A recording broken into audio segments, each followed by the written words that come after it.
আমি একদিন অত্যন্ত ক্ষুব্ধ চিত্তে জনাব শেখ মুজিবুর রহমানকে এই কথা বলেছিলাম। তখন আমরা টকবগে অবস্থায় ছিলাম, মুক্তিযুদ্ধ মাত্র শেষ হয়েছে। যখন সাধারণ ক্ষমা ঘোষণা করা হলো, আমি বললাম, এটা কি করলেন আপনি? এরা কি করেছে আপনি তো দেখেননি, আমরা প্রত্যক্ষ করেছি, একটু বিচার হওয়া উচিত যারা সত্যিকারের জন্য দায়ী। তো তিনি একটা সুন্দর কথা বলেছিলেন, সে কথাটা আমার বলা দরকার, to put it on record.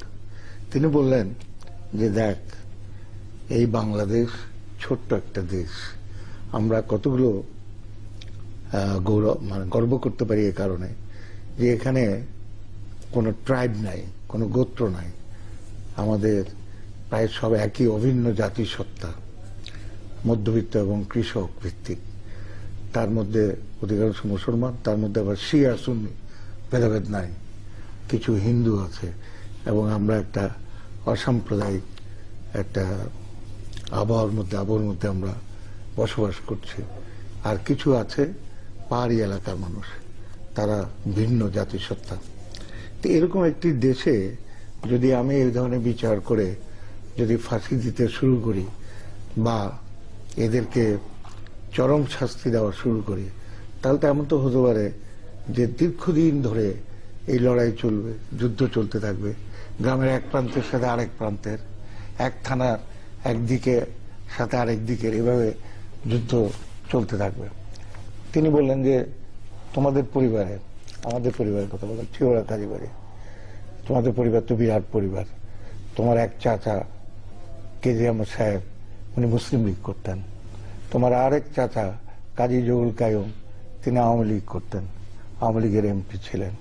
তুমি ন্যাশনাল পার্টি করতে। তাহলে এক বাড়িতে হয়তো তোমার বাড়িতে হয়তো জামাত ইসলামীও কেউ ছিল। আমি বললাম, জামাত ইসলামী নাই, তবে নিজাম ইসলাম ছিল।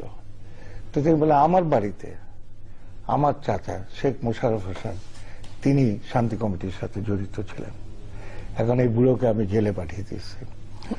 তো তিনি কয়েকজনের নাম করে বললেন, এই সমস্ত নেতা, এদেরকে ফাঁসি দিয়ে দেওয়া যাবে, সবকিছু দেওয়া যাবে, কিন্তু এই যে অনৈক্য, এই যে ফাটল, এই বিভেদ, এটা তো একটা স্থায়ী রূপ নিয়ে নিতে পারে, এবং তার ফলে ন্যাশনাল রিকনসিলিয়েশনকে আদৌ হয় কিনা তা চলতে থাকবে। আমাদের সমাজটা তো যূথবদ্ধ সমাজ, এই কথাটা, যূথবদ্ধ কথাটা আমার খুব মনে আছে। তো যাই হোক, তিনি সেটা বলেছিলেন, এবং যে কোনো কারণে তার রাজনৈতিক প্রজ্ঞা, রাজনৈতিক দূরদর্শিতা, সেটা এখন যারা ক্ষমতাসীন আওয়ামী লীগের নেতা আছে তাদের এক হওয়া সম্ভব নয়, এটা খুব স্বাভাবিক।